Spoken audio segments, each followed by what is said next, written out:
Halo, ketemu lagi sama Om David Sulkata Farm ya. Udah lama Om David nggak bikin video ya. Ini kebetulan aja Om David lagi sedikit mendapatkan inspirasi dari salah satu subscribernya Om David yang tadi WA terus ngobrol ya, cukup panjang juga ya di WA ya. Yang diobrolin apa? Yang diobrolin mengenai harga-harga sulcata. Katanya sulcata itu saat ini udah mulai harganya mulai kembali turun gitu. Ditanyalah kenapa ya Om kok udah mulai turun. Nah menurut Om David sih fenomena ini wajar ya, karena sudah berlaku new normal ya kan, sudah berlaku new normal. Usaha-usaha sudah mulai pada buka, toko-toko udah mulai pada buka, kemudian juga beberapa teman importer Om David udah mulai masukin sulcata ya, baik itu secara resmi ataupun yang nggak resmi ya.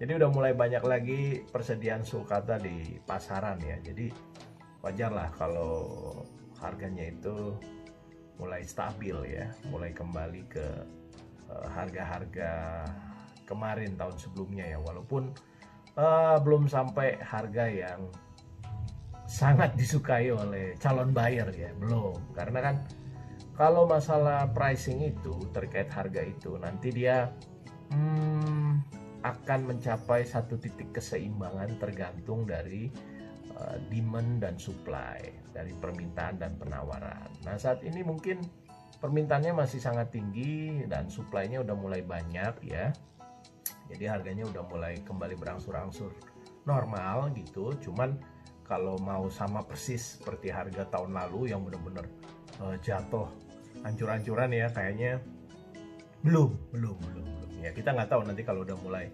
benar-benar corona udah nggak ada ya, impornya udah dibuka besar-besaran, semua orang udah mulai bisa impor lagi, sehingga supply sulcata di Indonesia udah sangat banyak. Nah bisa jadi harganya akan terjun payung jatuh sampai ke titik terendah seperti tahun 2019 kemarin gitu.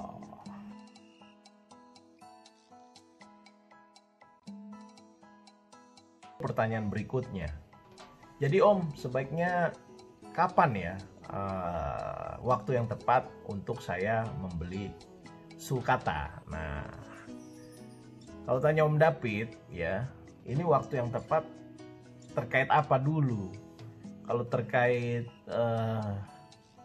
keuanganmu ya, kemampuan finansialmu, kamu mau yang murah sekali ya tunggu, jangan beli sekarang gitu. Belilah nanti pada saat impor itu sudah besar-besaran masuk.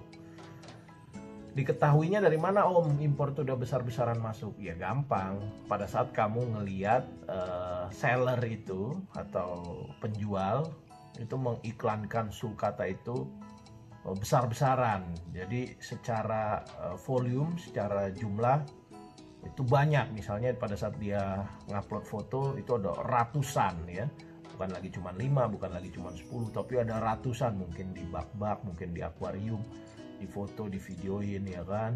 Silakan sulcatanya gitu, size sekian, size baby, size remaja, juvenile, pokoknya kamu ngelihat foto dan videonya sulcatanya sangat banyak. Nah itulah salah satu indikasi sulcatanya sudah sangat banyak di pasar, di market. Nah kemudian pada saat kamu tanya sulcatanya masih ada, masih available, nah itu berarti sulcatanya udah mulai terlalu banyak, sehingga perputarannya juga menjadi lebih lambat ya, jadi slow moving, nggak lagi fast moving kayak kemarin-kemarin pada saat jumlah permintaan sedang tinggi-tingginya ya. Kemudian stok tidak ada, supply tidak ada, setiap nanya sulcata habis, setiap nanya sulcata kosong. Nah ya kalau di pasaran itu kosong ya wajar kalau harganya naik gitu loh, normal itu. Kalau kamu belajar ekonomi itu sesuatu yang sangat basic. Kalau stoknya nggak ada pasti harganya naik gitu.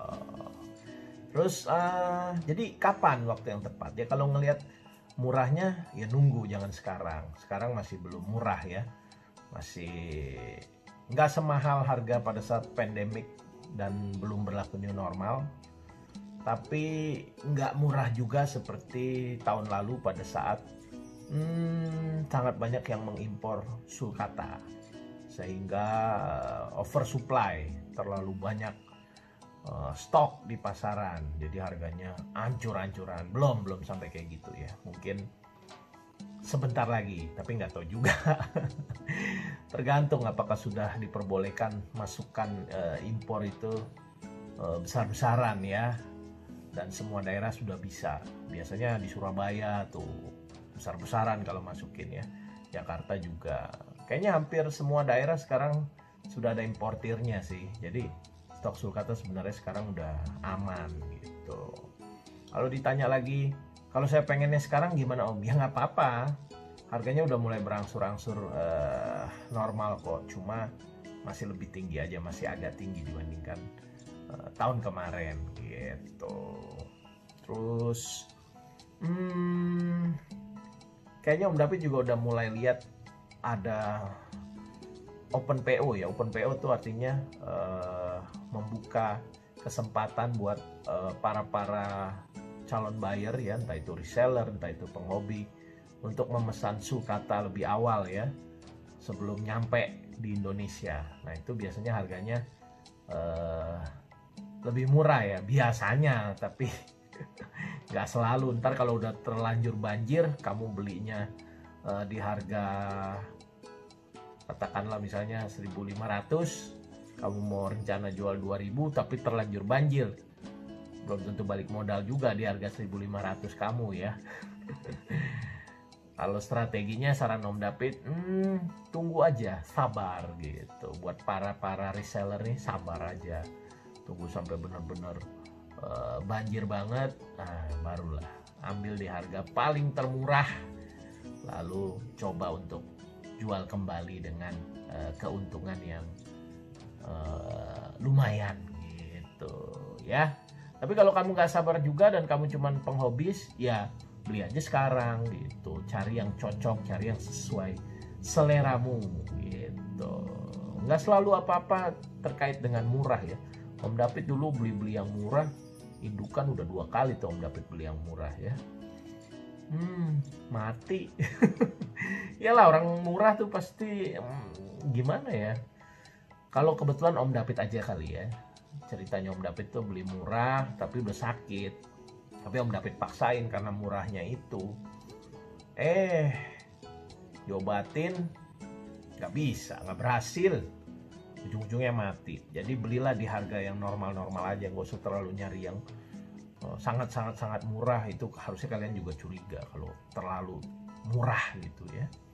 Di harga normal aja, nggak apa-apa, mahal sedikit tapi berkualitas ya, sehat, itu aja. Karena kalau sehat itu ya makhluk hidup kan akan tumbuh besar ya, dan apalagi sulcata mempunyai nilai investasi yang baik ya. Kalau dia udah besar, gede, kamu bisa jual kembali. Tapi namanya makhluk hidup selalu ada resiko ya, jadi kamu pertimbangkan baik-baik lah kalau mau mengadopsi makhluk hidup. Gak cuma sulcata ya, apapun itu jenisnya pasti ada resikonya gitu. Oke?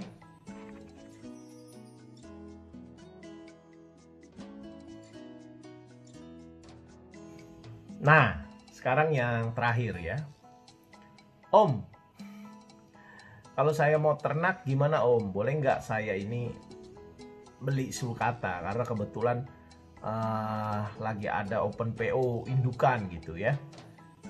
Kalau tanya Om David bilang tergantung kesiapan kamu, tergantung keuanganmu, tergantung niatmu, goalmu apa. Kalau kamu udah siapin duit, ada budget, kemudian juga ada tempat, kemudian juga kamu hobi ya, kemudian nggak cuan oriented ya, pikirannya nggak cuman soal profit oriented, nggak cuman melulu untung, go ahead ya, silahkan aja. Karena indukan pasti nggak murah ya, dan namanya makhluk hidup selalu ada risiko di setiap kamu mengadopsi atau membelinya. Ya berapapun harganya, itu 15 juta per ekor, 20 juta, ada yang 25 juta, selalu ada risiko. Kalau kamu mau beternak sulcata, seperti yang Om David pernah bahas di video sebelumnya, nggak ada rahasia ya. Sulcata itu termasuk kura-kura yang mudah untuk diternak. Kamu tinggal gabungin, kalau memang udah ukuran dewasa, dia udah size-nya untuk dikawinkan, size-nya untuk berkembang biak, ya sudah kamu lepasin aja. 50-50 ya, artinya kalau memang dia normal, nggak ada masalah kesehatan ya, nggak sakit-sakitan, kemudian si pejantannya bagus, si betinanya bagus, harusnya sih terjadi perkawinan dan kamu tinggal menunggu aja, menunggu dia bertelur gitu, dan mudah-mudahan telurnya fertil ya kan. Sebenarnya yang dikhawatirkan kalau Om David sharing pengalaman ya, yang dikhawatirkan dalam beternak sulcata tuh bukan keberhasilan dalam berternaknya, karena kemungkinan besar kamu akan berhasil ya kalau kamu beli, kamu ada dana, kamu beli di skala banyak ya, skala besar, nggak cuma sepasang. Misalnya kamu beli beberapa pasang, kayak teman Om David nih, kayaknya dia ikutan open PO ya, dia mungkin beli 10 ekor. Nah itu size-nya juga size udah bisa diternak. Kemungkinan berhasil dia, Om David bilang sih 90%. Artinya ya mungkin ada aja indukan yang nggak produktif ya. Tapi kan masa iya dari 10 ekor semuanya tidak produktif gitu loh. Pasti ada aja yang bagus, ada aja yang produktif, ada aja yang nelor.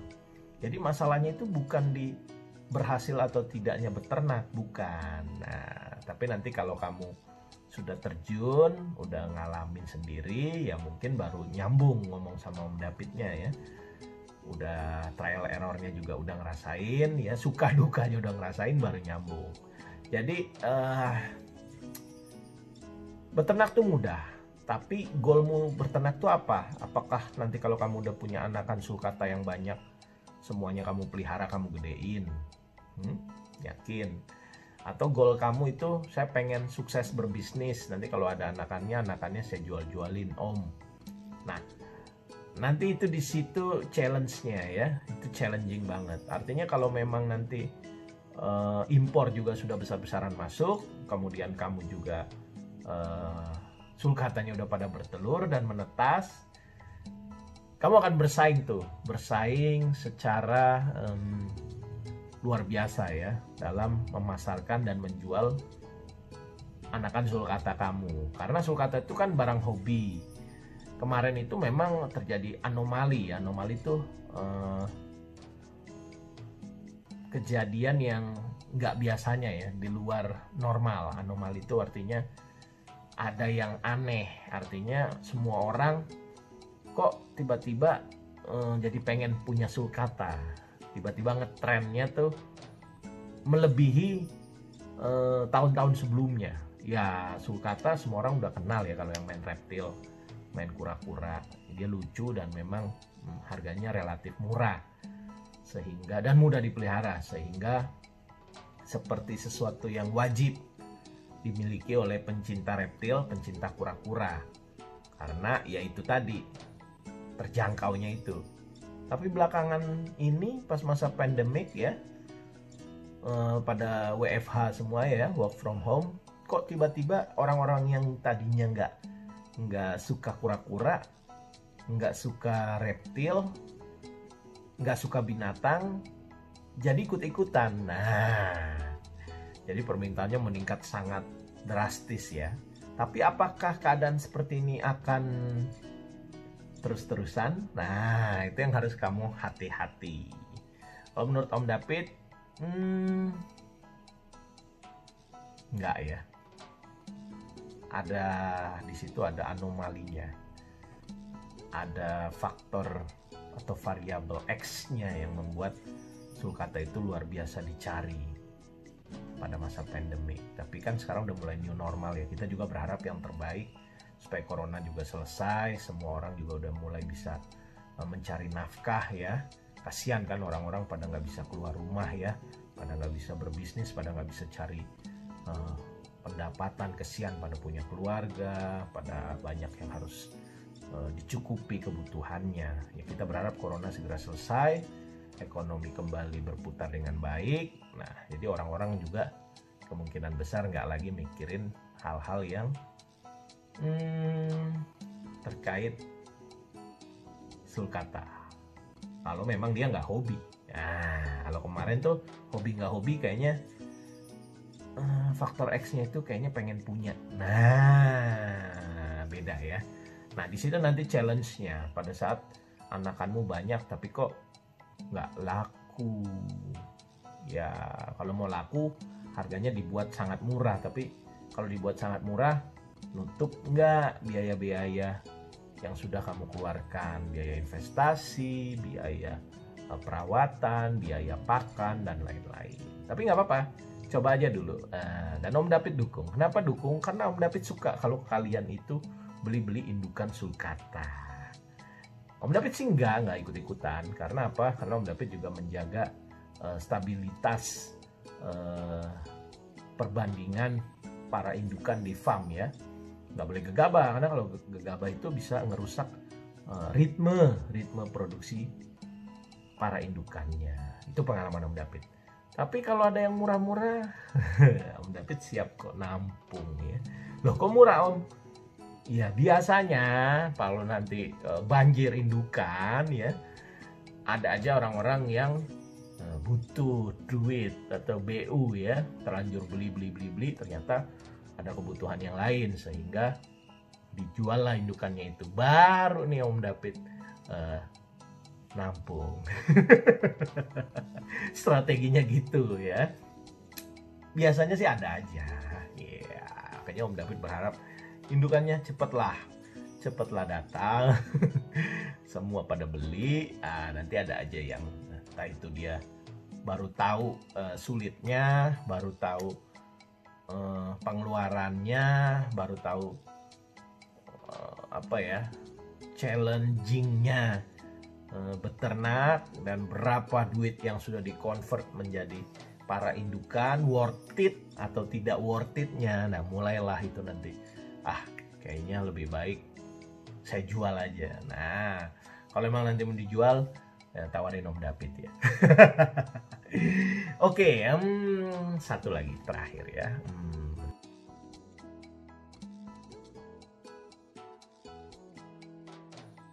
Oke, ini yang terakhir nih.